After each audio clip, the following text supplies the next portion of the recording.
고대 그리스인들은 소금을 하늘에서 온 선물로 귀하게 여겼고 고대 로마에서는 한때 소금을 화폐로 사용했다고 합니다. 최근 국내에서도 소금의 가치가 금값입니다. 일본 후쿠시마 원전 오염수 방류 불안에 소금 사재기, 또 소금 피케팅이라는 말까지 등장했는데요. 방류가 임박한 일본 후쿠시마 원전 오염수, 눈에 보이지도 느껴지지도 않아서 더욱 두려운 존재, 이 방사능으로부터 우리는 과연 안전할 수 있을까요? 실용인문 클래스, 오늘은 뜨거운 감자, 일본 후쿠시마 오염수 방류에 대해서 이야기를 나눠보겠습니다.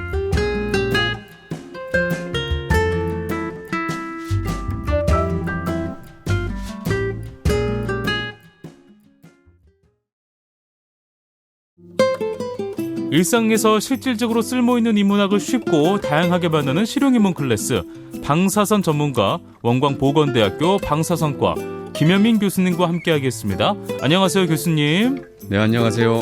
원광보건대학교 방사선과 김현민 교수입니다. 네, 오늘 교수님과 함께하는 세 번째 시간입니다. 자, 오늘은 어떤 이야기 나눠볼까요? 네, 방사선은 항상 주목받는 핫 이슈인데요. 오늘은 환경오염 그리고 인체 건강에 대한 우려를 불러일으키고 있는 원전오염수, 최근 가장 핫한 이슈죠. 네. 일본 후쿠시마 오염수 이야기를 해보겠습니다. 시적절한 주제죠. 요즘 방사선 관련 핫 이슈는 과연 일본 후쿠시마 오염수입니다. 먼저 일본 후쿠시마 오염수가 왜 어떻게 발생했는지부터 살펴볼까요? 네, 일본 후쿠시마 오염수가 발생하게 된 원인부터 짚어봐야겠죠. 예. 일본 후쿠시마 오염수는 2011년 3월 11일에 일본 도호쿠 지방에서 발생한 대지진과 쓰나미로 인해 후쿠시마 다이이치 원자력 발전소에서 일어난 원자로 사고로 인해 발생했습니다. 네, 2011년에 있었던 동일본 지진은요, 일본 관측 사상 최대인 리터 규모 9.0, 그야말로 정말 대지진이었습니다. 인명과 재산 피해 또한 어마어마했고요. 지금 뜨거운 감자가 된 후쿠시마 오염수는 당시 발생한 후쿠시마 제1원전 사고가 원인이었죠. 네, 맞습니다. 당시 대지진과 쓰나미로 인해 전기 공급이 중단되면서 제어봉을 하강시키는 작업이 원활하게 이루어지지 않았습니다. 이 제어봉의 역할은 핵 발전소에서 핵분열 반응을 조절하게 됩니다. 예. 제어봉은 냉각수로 둘러싸여 있어 냉각되는 구조입니다. 네네. 이를 통해 제어봉의 온도를 안정화시켜 제어봉의 기능을 유지하고 핵분열 반응을 조절해야 하는데 예. 이 제어봉 고장으로 원자로의 핵분열 반응이 계속됐고요. 어허. 핵분열 동위원소를 담고 있는 연료봉은 과열 상태로 이어졌습니다. 그러다 보니 연료봉의 온도가 급격히 상승하면서 연료관이 손상됐고요. 네. 핵연료가 녹으면서 원자력 발전소에서 높은 농도의 오염수가 생성됐습니다. 허허. 이 오염수는 원자로 내에서 산화된 연료물질, 물과의 반응으로 생성된 수소 등의 방사성 물질을 포함하고 있습니다. 예. 이 오염수는 발전소 내부에서 저장되었고 수중 보관 탱크 등에 저장되어 있습니다. 그러니까 교수님, 지진으로 발생한 오염수, 발전소에 저장돼 있던 오염수를 방류하겠다는 거죠? 네, 그렇습니다. 일본 정부는 후쿠시마 원자력 발전소에서 생성한 오염수를 정화해서 바다로 배출하는 계획을 세우고 있습니다. 예. 그러나 이 계획은 국내에서 논란이 되고 있고 환경, 건강 문제에 대한 우려가 제기되고 있습니다. 예. 원자력계를 포함한 과학계에서는 원전 오염수에 따른 지나친 공포감을 경계하고 있지만 음모와 억측으로 파생된 후쿠시마 공포는 쉽게 나아질 기미를 보이지 않는 상태입니다. 사실 일본 정부가 오염수를 해양에 방류하지 않고 저장 탱크에 보관하든 또 자체적으로 처리했으면 하는 게 솔직한 바람이고 심정이잖아요. 네. 일본이 오염수를 방류하려고 하는 이유가 분명히 있을 텐데 어떻게 바라보고 계십니까? 오염수를 보관할 수 있는 탱크가 내년 2월에서 6월이면 가득 찰 거로 예상되기 때문입니다. 네. 지난달 29일 기준으로 오염수의 총량은 134만 톤입니다. 오염수 보관 탱크는 최대 137만 톤을 보관할 수 있는데요. 예. 후쿠시마 제1원전에서는 오염수 탱크를 추가로 건설할 수 있는 토지가 있지만 도쿄전력은 향후 추출 예정인 핵연료 잔해와 폐로 작업에서 나올 방사성 폐기물을 보관하려면 이 부지가 필요하다고 보고 있습니다. 어허. 앞서 일본 정부는 해양 방류와 함께 오염수를 가열해 대기로 보내는 방안도 검토했는데요. 예. 해양 방류가 오염수 확산 상황을 예측하고 감시 체제를 구축하기 쉽다고 판단했습니다. 그래서 해양 방류는 시작 시점으로부터 약 30년 동안 꾸준히 방류하는 겁니다. 네. 그 오염수 실체가 정말 궁금해요. 원전 오염수에는 어떤 방사능 물질이 포함되어 있는지도 이야기를 한번 해주실 수 있나요? 네, 후쿠시마 원전 오염수에는 다양한 방사성 물질이 포함되어 있습니다. 주요한 방사성 물질로는 삼중수소, 트리튬이라고 하고요. 예? 요오드, 세슘, 스트론튬, 플루토늄 등이 있습니다. 허허. 정확한 오염물질의 구성은 일본 정부와 관련 기관의 공식적인 발표와 연구 결과에 따라 다를 수 있는데요. 예. 원전 내부에서 오염된 물과 또 오염된 지하수의 혼합으로 인해 물질의 구성도 변할 수 있습니다. 어허. 따라서 정확한 성분과 농도는 관련 기관의 조사와 분석 결과를 참고해야 합니다. 오염물질의 구성은 변수가 있을 수 있군요. 그럼 교수님, 이 가운데 위험한 방사능 물질은 무엇이고 우리에게 어떤 영향을 줄 수 있는지도 이야기를 들어볼까요? 네, 정상적인 상태에서 원전 오염수의 방사성 물질은 트리튬, 세슘, 요오드 등이 있습니다. 예. 하지만 원자로 사고로 생긴 후쿠시마 원전 오염수는 예. 핵 연료봉과의 접촉, 그리고 냉각 시스템과의 상호작용, 또 원자로 내부의 부식 등으로 인해 플루토늄 같은 방사성 물질이 포함될 가능성이 있습니다. 어허. 만에 하나 플루토늄이 있다면 노출된 양에 따라는 다르겠지만 가장 위험할 수 있다고 생각합니다. 네. 정말 플루토늄은 없기를 바라보고요. 그럼 이제 원전 오염수의 방사성 물질을 하나씩 살펴볼까요? 먼저 아까 얘기했던 트리튬은 과연 또 어떤 물질일까요? 네, 트리튬은 원전 오염수에서 가장 흔하게 언론에 회자되는 방사성 물질입니다. 예. 트리튬은 원전의 운영 및 핵분해 과정에서 발생하는 방사성 동위원소인데요. 네. 물에 포함되어 있을 수 있습니다. 트리튬은 물 분자에 존재하고 인체에 직접적인 피해를 주기보다는 피부 표면에 피해를 주는 경향이 있습니다. 네. 삼중소수가 인체에 들어오면 소변과 땀으로 98% 정도가 배출되고요. 예. 일부는 우리 생체 물질로 교환됩니다. 어허. 이 2% 정도는 몸 안에서 흡수되는 유기결합 때문에 네. 방사선을 방출해서 위험하다고 하는데요. 짧은 방광기로 인해 트리튬 유기결합의 방사선 영향은 단기적이고 예. 장기적인 영향은 상대적으로 낮을 수 있습니다. 네. 트리튬 피부 표면에 피해를 주는 방사성 물질로 이해하면 되겠군요. 그럼 요오드는 또 무엇일까요? 요오드는 원전 오염수와 관련해서 또 빈번하게 언급되는 방사성 물질입니다. 요오드 131은 증발에 의해 대기 중으로 방출되어 호흡으로 인체에 흡수될 수 있습니다. 어허. 특히 갑상선의 높은 흡수율을 가지고 있고 갑상선 암 발생 가능성을 높일 수 있습니다. 예. 요오드 129는 긴 밤감기를 가지고 있어 장기적인 환경오염의 가능성이 있습니다. 트리튬은 반감기가 짧다고 했는데 요오드는 반감기가 좀 긴 데다 갑상선 쪽에 문제를 일으킬 수 있는 물질이군요. 세슘은 어떤가요? 우리가 세슘을 참 많이 들어봤잖아요. 네, 세슘은 원전 오염수에서 자주 언론에 회자되는 방사성 물질 중 하나입니다. 특히 세슘 137은 반감기가 30년으로 예. 지속적인 방사능 오염을 초래할 수 있습니다. 세슘 137은 인체에 흡수되면 근육 조직에 대부분 축적되어 전체적인 방사선 피폭을 초래할 수 있습니다. 장기적인 방사능을 가지고 있어서 환경 및 식물에 흡수되어 건강과 생태계에 영향을 미칠 수 있습니다. 지금 말씀드린 세 가지 물질은 미디어에서 폭넓게 관심을 받으면서 원전의 환경 영향 및 건강 영향과 관련된 보도에 자주 다루어집니다. 그러나 오염수의 실제 농도와 방출량은 원전 및 사고 상황에 따라 다르고요. 이러한 물질의 위험성과 영향은 신중한 과학적 평가가 필요합니다. 네. 원전 오염수 방류가 조만간 이제 시작될 것으로 보이는데요. 일본은 원전 오염수를 안전하게 방류하겠다고 합니다. 그런데 일본의 주장대로 제대로 처리한다고 하면은 과연 그 오염수가 안전할까요? 교수님 어떻게 바라보고 계세요? 안전한가라는 질문은 참으로 어려운 질문인 것 같습니다. 그동안 과거의 역사를 볼 때 믿음이 안 가는 것이 가장 큰 문제라고 봅니다. 예. 철저한 모니터링과 투명성을 통해 보증돼야겠죠. 후쿠시마 원전 오염수의 방류와 관련해서 일본 정부는 국제 원자력 기구인 IAEA와 협력하여 적절한 방침을 수립하고 있습니다. 현재까지 일본 정부의 주장은 오염수를 원전 부지 내에 위치한 해양으로 방류하는 것이 가장 실용적이고 안전한 방법이라고 주장하고 있습니다. 예. 그들은 오염수를 미리 처리해서 방사성 물질 농도를 국제 기준에 맞게 낮춘 다음에 허용 가능한 수준에서 해양으로 방류하는 계획을 세우고 있습니다. 네. 일본의 주장대로 이행만 한다면 안전하다는 것이 아니라 허용할 만한 수준이다라고 이해하시면 되겠습니다. 이게 좀 다른 표현이에요. 그렇죠?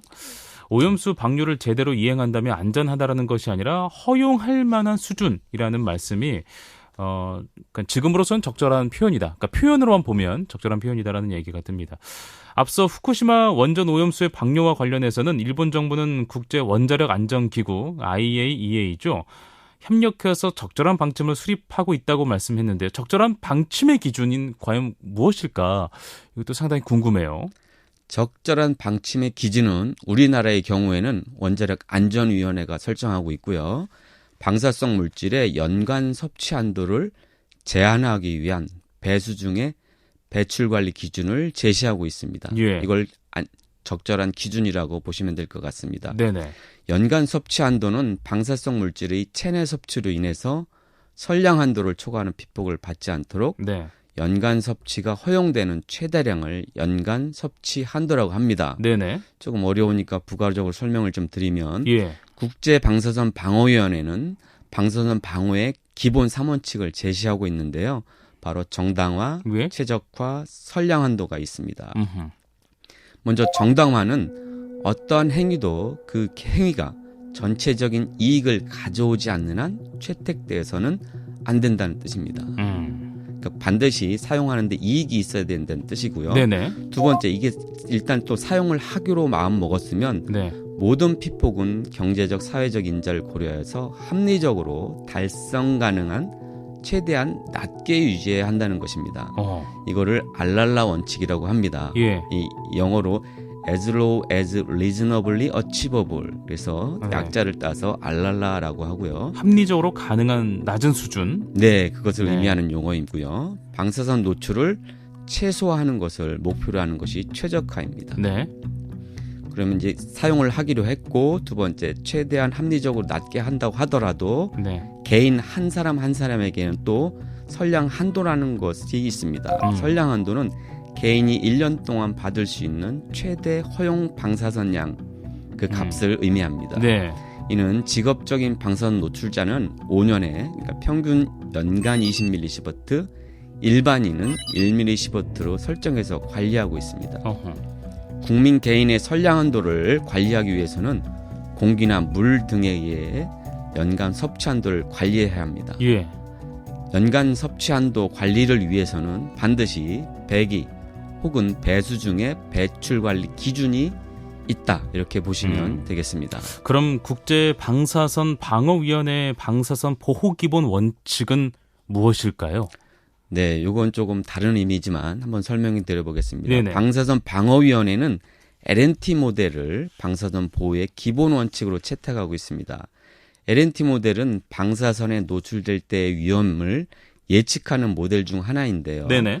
예를 들어 유효설량이 100mSv 이상을 피폭하면 네. 백혈구 감소, 기형아 발생 증가, 암 발생 등 위험도가 선형적으로 증가한다는 구체적인 실험 결과 데이터가 있습니다. 네. 하지만 100mSv 이하의 피폭에서는 그런 증거들이 아직까지 과학적으로 밝혀지지 않았습니다. 아하. 이 모델은 역치 없는 선량 모델이라는 의미고요. 예. 방사선의 위험은 노출량에 선형적으로 비례해서 아주 작은 노출량에서도 위험이 발생한다는 가정을 기반으로 합니다. 아, 그렇군요. 예, L&T 모델에서는 매우 낮은 수준의 방사선 노출도 암 발생 등의 부정적인 건강 영향을 일으킬 수 있다고 가정하고 있습니다. 네. 사실 이런 것들을 좀 전적으로 믿을 수 있는 건가요, 교수님? 그런 의문이 제기될 수 있고요. 네. LNT 모델에 대해서는 여전히 논란이 있습니다. 일부 연구 결과는 매우 낮은 수준의 방사선 노출에서는 실제 위험이 발생하지 않을 수 있다는 것을 보여주는 연구도 있고요. 예. 또한 반대로 일부 연구는 선형적인 관계가 존재하지만 매우 낮은 노출량에서의 방사선의 생물학적 효과가 선형적으로 비례하지 않을 수 있다는 것을 예. 제안하고 있습니다. 네네. 따라서 LNT 모델은 방사선 안전성에 대한 지침과 규제의 기준으로 사용하고는 있지만 정확한 위험 평가를 위해서는 추가적인 연구와 과학적 평가가 필요합니다. 예. 방사선 보호와 관련된 결정은 항상 현재의 과학적 정보에 근거해야 하지만 아쉽게도 방사선 피폭의 저설량 영향에 대한 과학적 자료가 부족하기 때문에 하하. 여전히 논란의 여지가 있습니다. 알겠습니다. 이런 가운데 국제 원자력 기구 IAEA가 일본 후쿠시마 오염수 방류 안전 기준 결과를 발표했죠. 네, 그렇습니다. IAEA는 후쿠시마 제1원전의 오염수 방류와 관련한 최종 보고서에서 일본의 오염수 방류 계획이 IAEA의 안전 기준에 부합한다는 결론을 내렸습니다. 예. IAEA는 일본의 오염수 방류 계획을 2년간에 걸쳐 평가했다면서 적합성은 확실하고 기술적 관점에서 신뢰할 수 있다고 최종 보고서의 결론을 설명했는데요. 네. 일본의 후쿠시마 원전 오염수의 해양 방류가 사람과 환경에 미치는 방사능의 영향은 무시할 수 있는 수준이라고 평가했습니다. 국제 원자력 기구가 후쿠시마 제1원전 오염수 해양 방류와 관련해서 일본에 손을 들어준 셈인데요. 그럼 방류 시기는 언제가 될까요? IAEA가 내놓은 종합 보고서에서 후쿠시마 원전 오염수 해양 방류 계획이 국제 안전 기준에 부합한다고 평가하면서 일본 정부는 주변국과 일본 내 어민들에게 이 보고서를 바탕으로 방류의 안전성을 설명한 뒤에 방류를 시작할 것으로 보이는데요. 네네. 올 여름께 한 8월에 오염수를 방류하기 위한 조율에 들어갔다. 이런 보도가 나오고 있는 상황입니다. 알겠습니다. 자, 후쿠시마 오염수 해양 방류, 그야말로 초읽기에 들어간 상황인데요. 그럼 교수님, 원전 오염수로 인한 방사선 피폭 가능성은 어떻게 보고 계십니까? 후쿠시마 원전 오염수로 인한 방사선 피폭 가능성은 다양한 요소에 따라 달라집니다. 예. 일본 정부와 관련 기관은 방사능 노출에 대한 평가와 모니터링을 수행하고 있고 이를 통해 방사선 피폭 가능성을 추정하고 대응 조치를 취하고 있습니다. 네. 일반적으로 방사선에 노출되는 경로에 따라 내부 피폭과 외부 피폭으로 구분할 수 있습니다. 내부 피폭, 외부 피폭 한번 구분해서 설명을 한번 듣고 다음 질문 한번 가볼까요? 네, 내부 피폭은 방사선을 흡입하거나 식품이나 생선 등을 통해 몸 안으로 들어갔을 때 발생하고요. 네. 외부 피폭은 외부 환경에서 방사선을 직접적으로 받을 때 발생합니다. 우리나라와 후쿠시마는 거리가 멀기 때문에 외부 피폭은 문제가 되지 않지만 네. 내부 피폭은 방지하는 것이 중요합니다. 그렇죠. 방사선이 오염된 식품을 섭취하는 것은 추가적인 방사선 피폭 가능성을 초래할 수 있습니다. 그렇죠. 네.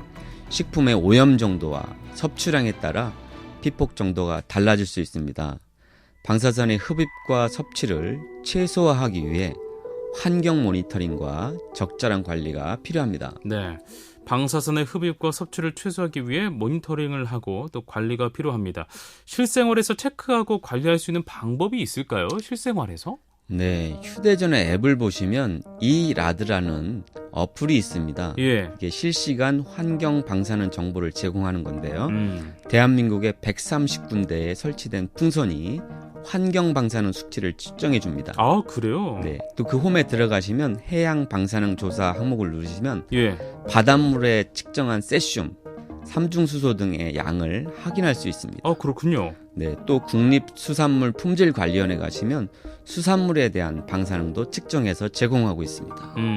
그 외에 농수산물 식품, 음료 등에서 방사능 농도를 모니터링하고 방사성 물질이 유입되는 가능성이 있는 환경을 통제하면 네. 내부 피폭을 줄일 수 있겠습니다. 실시간 환경 방사능 정보를 알 수 있는 어플이 있었네요. 몰랐습니다. 교수님 통해서 새롭게 알았고요. 그리고 또 사실 후쿠시마 원전 오염수가 두려운 게 실체가 없다는 거잖아요. 네, 맞습니다. 실체가 있어서 눈에 보이거나 만지거나 느낄 수 있는 게 아니어서 그로 인한 걱정과 두려움이 큰데요. 예. 후쿠시마 원전 오염수의 방사능 피폭 가능성을 평가하기 위해서는 상세한 모니터링과 데이터와 피폭 경로, 방어 조치 등을 고려해야 합니다. 예. 또한 방사선 피폭에 따른 건강 영향은 노출량, 노출 시간, 그리고 개인의 건강 상태 등 다양한 요소에 따라 달라집니다. 예. 따라서 실제 방사선 피폭 가능성은 개인의 상황과 특정 지역의 조건에 따라 달라질 수 있고 예. 정확한 평가를 위해서는 해당 지역에서 수행되는 공식적인 평가와 연구 결과를 참조해야 합니다. 그럼 일본 후쿠시마 원전 오염수가 우리에게 미칠 영향 어떻게 보십니까? 일본 후쿠시마 원전 오염수가 우리에게 미칠 영향은 지리적, 환경적 요인, 방사선 노출 경로와 노출량, 예. 그리고 우리의 대응 조치 등에 따라서 다양한 요소로 달라질 수 있겠습니다. 일반적으로 전 세계적으로 후쿠시마 원전 오염수가 우리에게 직접적으로 미치는 영향은 적을 것으로 보고 있습니다. 그러나 환경과 식품 안전 등 몇 가지 측면에 영향을 미칠 수 있습니다. 가장 중요한 것은 일본이 제공하는 관련 정보가 맞느냐 안 맞느냐의 문제입니다. 국제기구들이 과학적인 평가와 모니터링을 수행할 수 있도록 투명하게 운영되기를 바랍니다. 알겠습니다.